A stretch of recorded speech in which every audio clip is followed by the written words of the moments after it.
नमस्कार दोस्तों, मैं हूं आपका होस्ट और दोस्त आनंद गोपाल सिंह। आज आपको एक बहुत ही बुरी और घटिया प्रथा से अवगत कराने आया हूं, जो हमारे समाज में प्रचलित है। हमारे समाज के मूल में, जड़ में, नस नस में, हमारी रग रग में फैल गई है। और इस घटिया प्रथा को हम ख़त्म नहीं कर पाएंगे पूरे जीवन। जब तक ये धरती रहेगी, इस प्रथा को नहीं ख़त्म किया जा सकता है अगर हम सब मिलकर इसके विरोध में एक जोर न लगाएं। सरकार लाखों प्रयास करती रहेगी, लाखों अमेंडमेंट होते रहेंगे कानून में, लाखों सुधार, लाखों बदलाव, लेकिन ये जाने वाली नहीं है, क्योंकि ये हमारे रग रग में फैली हुई है। आज मैं बात करने वाला हूँ डॉरी सिस्टम, दहेज प्रथा जैसी घिनौनी सोच के बारे में। यह एक सोच है जो हमारे रग रग में है। धन कमाना नहीं जानते तो सामने ही हाथ फैला दिया। कुछ ऐसे ही लोगों ने आज दूल्हे राजा, जिसको राजा कहा जाता था, भिखारी बना दिया। इस दहेज दानव ने पाप किया है, बेटी को माँ बाप का बोझ बना दिया है। बेटी कोई वस्तु नहीं है, फिर भी दहेज देकर उसका सौदा किया, उसको बेचा और खरीदा जा रहा है दूल्हे को। दोस्तों, आज हमारे देश में एक बहुत बुरी प्रथा चली आ रही है, वह है दहेज प्रथा। दहेज प्रथा एक बहुत ही घिनौनी सोच का नतीजा है, जिसका जो सदियों से बनी हुई है। दहेज प्रथा का विरोध तो हर नागरिक करता है, करना चाहता है, लेकिन जब वे खुद उन हालातों में होते हैं तो दहेज लेना और देना शुरू कर देते हैं। यार, आज 21वीं सदी में मुझे तो लगता है कि यह सब ख़त्म हो जाना चाहिए। आज से 50 साल पहले की बात अलग थी। तब लोग उतने पढ़े लिखे नहीं थे, लेकिन आज जब हर व्यक्ति पढ़ा लिखा है, तब भी अगर यह दहेज प्रथा बनी रहे तो यह कहीं ना कहीं हमारी पुरानी सोच को दर्शाती है। एक पिता बेटी को जन्म देने के समय ही उसके दहेज के बारे में सोचने लग जाता है, और उस बेटी की शादी तक उसे यह सोच खाए जाती है। वह मरता रहता है तिल तिल करके, क्योंकि उसे अपनी बेटी के विवाह के समय एक बहुत बड़ा दहेज भी जमा करना है, अगर अच्छे परिवार में शादी करनी, और अच्छा परिवार घंटा का। इसके बारे में आगे बात करूंगा। और उस बेटी की शादी तक उसे यह सोच जो है पूरी तरह से जर्जर और कमज़ोर कर देती है। इसलिए यार, मेरा आप सबसे निवेदन है कि आपके या आपके परिवार में किसी की शादी हो तो दहेज ना लें, ना दें। अगर आपके दूसरे पक्ष वाले समझदार होंगे तो वे न दहेज लेंगे और न देंगे। अब यहाँ कुछ गार्जियन का यह तर्क होगा कि बेटे की पढ़ाई में, उसकी नौकरी लगाने में इतना खर्च हुआ है, तो क्या फ्री में ही कर दें बेटे की शादी? तो चाचा जी, ज़रा सुनिए मेरी बात को ध्यान से। जिस बेटे के लिए आप 50 लाख तिलक लेकर उसका विवाह कर रहे हो, उनकी धर्मपत्नी जब आएगी आपके घर में तो उनके दिमाग में हमेशा ये रहेगा कि मैं 50 लाख लेकर आई हूँ। वो आपकी सेवा पूरे जीवन, आपके मरते दम तक नहीं करने वाली है, ये भी ध्यान रखिएगा। आज एक चपरासी की नौकरी अगर कोई कर रहा है तो उसका डिमांड 10 लाख, और एक 4 चक्का गाड़ी होती है, और अगर एसपी है तो सीधे मंत्री की बेटी से शादी करेगा, और उसके द्वारा लिए और दिए गए दहेज का आकलन कर पाना संभव ही नहीं है। शादी में 50 गाड़ियाँ, बैंड बाजे, नाच, पंडाल लगा लेने से, वो भी लड़की के बाप के पैसों से, आप अंबानी नहीं हो जाएंगे। आज 3 बच्चियों का बाप भी जो होता है ना, वो अपने बेटे, एक बेटा है अगर उसका, तो उसके दहेज में भारी भरकम डिमांड करता है, क्योंकि उसे पता है कि इसी बेटे के दहेज के पैसे से उसे बाकी की 3 बेटियों की शादी करनी है, क्योंकि अगर वो दहेज ना भी ले तब भी समाज इतना बुरा है कि उससे तो अपने 3 बेटियों के लिए दहेज का प्रबंध करना ही पड़ेगा। ये इनिशिएटिव जो है, ये एक शुरुआत है, ये एक सोच है जो बहुत पहले से राजा राम मोहन रॉय और बहुत दूसरे दूरदर्शिता जिनमें थी, दूरदर्शी लोग थे जो समाज में फैल रही इस तरह की बुराई जो व्याप्त होती जा रही थी दिनों दिन, इनको दूर करने के लिए बहुत सारे प्रयास किए गए। राजा राम मोहन राय ने किया, स्वामी विवेकानंद जी ने इसका कड़ा विरोध किया। दहेज आज इतना विकराल रूप ले चुका है। सबसे पुराना ग्रंथ की अगर बात करें तो मनुस्मृति में इसकी थोड़ी सी झलक मिलती है। दहेज कहाँ से शुरू हुआ? पहले ये क्या होता था कि कोई बेटी जब किसी लड़के से विवाह करता था पिता किसी बेटी की, तो उपहार स्वरूप उसको फल, अपने यहाँ से कुछ गाय और कुछ पुआ पकवान और कुछ ऐसे ज़रूरी सामान जो उसकी बेटी के यूज़ में आ सके देता था। और अगर वो बड़ा है, राजा है, तो कुछ सोने के मोहरे, वो उपहार स्वरूप मांग नहीं की जाती थी बेटे के पक्ष से।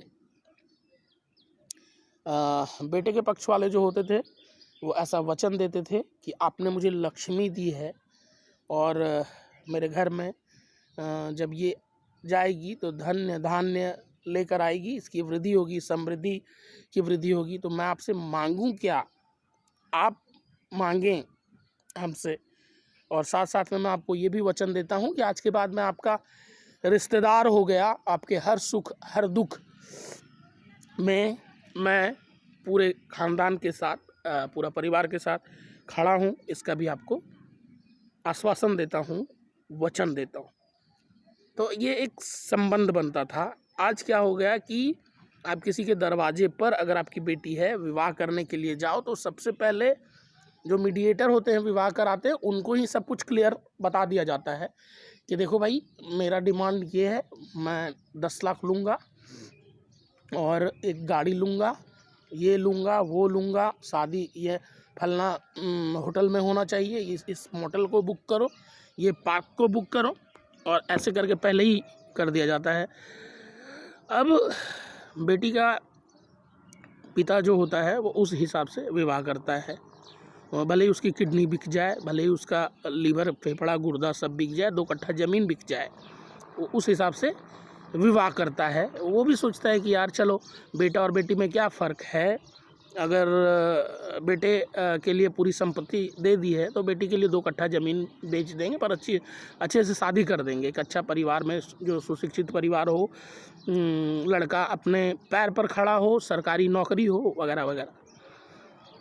ये सारी बातें गलत है, ये मैं नहीं कह रहा, पर दहेज प्रथा के उन्मूलन के लिए, इसको जड़ से, दहेज प्रथा के अवमूल्यन के लिए, इसको जड़ से ख़त्म करने के लिए हमें प्रयास ऐसा करना चाहिए। आइए आज के दिन हम लोग एक वचन लेते हैं कि ना तो दहेज देंगे, ना तो दहेज लेंगे। और मैं आपको बोल रहा हूँ ना कि ये दहेज लेने देने की जो प्रथा है, इसको अगर आप ध्यान से समझ पाएंगे तो आने वाले 20 वर्षों में, मैं आपको वादा करता हूँ, आप वचन ले ना ले, पर ये रिवर्स एंटी क्लॉकवाइज घूमने वाला है आफ्टर सम टाइम। क्यों घूमने वाला है, इस पर ज़रा विचार करिएगा, थोड़ा लिंग अनुपात देख लीजिए, ठीक है ना, कि अब 1000 लड़कों पे 700-800 लड़कियां बची हुई हैं, बाकी 200 ऐसे भी निठल्ले होने वाले हैं जिनका विवाह 35 सालों तक, 40 सालों तक, 50 सालों तक नहीं होने वाला। आपके लिए लड़की बची ही नहीं है, और ऊपर से इतना बड़ा मुंह खोल रहे हैं आप, जानवर जैसा। तो इन सब चीज़ों को दूर करने के लिए एक अच्छा परिवार ज़रूर ढूंढिए, एक अच्छी संस्कारी लड़की ज़रूर ढूंढिए जो आपके परिवार को आगे ले कर जा सके, पर दहेज के लिए बड़ा सा मुंह मत खोलिए। जिस समय आपका दहेज मांगने के लिए बड़ा सा मुंह खुलता है, उसी समय पता चल जाता है आपकी पूरी औकात कि आप कितने बड़े भिखारी हो। सच्चाई यही है। अगर आप वास्तव में एक समृद्ध परिवार से हो, अगर आप वास्तव में आपकी रसूख है, साख है, इज्जत है, शोहरत है, मान प्रतिष्ठा मर्यादा, तो एक लड़की का, अच्छी लड़की का चुनाव जरूर करें। वो आपका अधिकार है, क्योंकि आप ऐसे ही किसी लड़की को अपने घर में ना ले आएँ जो बैंड बजा कर रख दे, रिश्तों को तार तार कर दे, और दूसरा कि किसी को समझे ही नहीं, मैं जो हूँ मैं ही हूँ, मेरा पति मैं, बाकी दुनिया गई भाड़ में। ऐसा ना करें। उसमें चुनाव करने का आपको पूरा अधिकार है, तोल मोल करने का पूरा अधिकार है। एक अच्छी लड़की, घर की लक्ष्मी ला रहे हैं, जो उनको जरूर लाए, शूर्पणखा को ना लाएं। ये आपका अपना चुनाव है, पर तिलक की डिमांड ना करें। और एक दिन या 2 दिन के विवाह के आयोजन में करोड़ों खर्च कर देने से आप अंबानी नहीं हो जाएंगे, क्योंकि पूरी दुनिया ये बात जानती है और समझती है। वो भी कहीं ना कहीं जान ही जाएंगे, आपके जो नए रिश्तेदार बनेंगे कि आप कितने बड़े टाटा हो, जान जाएंगे समय के साथ। तो ये ऐसे एक दिन दिखाने के लिए नहीं करें, बहुत अच्छे तरीके से कम खर्च में और शादी विवाह जरूर करें। और ऐसे शादी में 100 तरह के व्यंजन रखने की कोई ज़रूरत नहीं है, क्योंकि समाज में बहुत सारे ऐसे लोग भी आएंगे आपके यहाँ खाने के लिए, जो सब कुछ माइंड ब्लोइंग, कलेजा निकाल के भी, अगर किडनी बेच के भी बाप अगर आयोजन करे, तब भी उसमें से 100 में 99 लोग बोलेंगे यार दाल में थोड़ा नमक कम था, साग में हल्दी नहीं डाली हुई थी, वगैरह वगैरह ड्रामा करके भर पेट खा के और आपके मुंह पे थूक के भी चले जाएंगे। ऐसे समाज को खिलाकर खुश करके घंटा कुछ हासिल नहीं होना है। बोलना यही है कि सादा तरीका से, ठीक है ना, सिंपल लिविंग, हायर थिंकिंग का एक एग्जाम्पल सेट करते हुए विवाह करें। रिश्तों को जोड़ रहे हैं यार, उसको दिल से जोड़ें, बीच में पैसा ना रखें। पैसे से जुड़ा रिश्ता बहुत टाइम तक नहीं चल पाता है, वो ख़त्म। उम्मीद है कि आप मेरे इस वीडियो में जो दर्द है समाज के लोगों का, एक पिता चाहे वो बेटा का पिता हो या बेटी का पिता हो, दोनों के दर्द को समझें, रिश्ता जोड़े एक दूसरे से। और रिश्ते जो हैं वो कहीं ना कहीं ऊपर से जुड़कर आते हैं, तब संबंध बनता है। तो उन संबंधों को जो ऑलरेडी भगवान ने जोड़ कर रखे हैं कहीं ना कहीं, उसके लिए पैसे का लेन देन, ये बहुत घटिया प्रवृत्ति है। इसको चेंज करना पड़ेगा और हम सबको करना ही चाहिए। बहुत बहुत धन्यवाद दोस्तों। मिलते हैं किसी दूसरे वीडियो में, फिर से आपको ज्ञान देने की कोशिश करेंगे, तो बने रहें हमारे साथ। ज्ञान विद गोपाल में आपको बहुत सारे अच्छे अच्छे टॉपिक पर मैं कोशिश करूँगा, और कोशिश नहीं, do not use the word try, मैं कोशिश नहीं करूँगा, मैं आपको वादा देता हूँ कि अच्छे अच्छे टॉपिक पर आपको ज्ञान हासिल कराने में यथासंभव लगा ही रहूँगा, ये वादा है। धन्यवाद। Love you all. Keep growing, keep smiling on your face, always keeps a beautiful smile on your face. It is mandatory, it is very much important for you all. Thank you.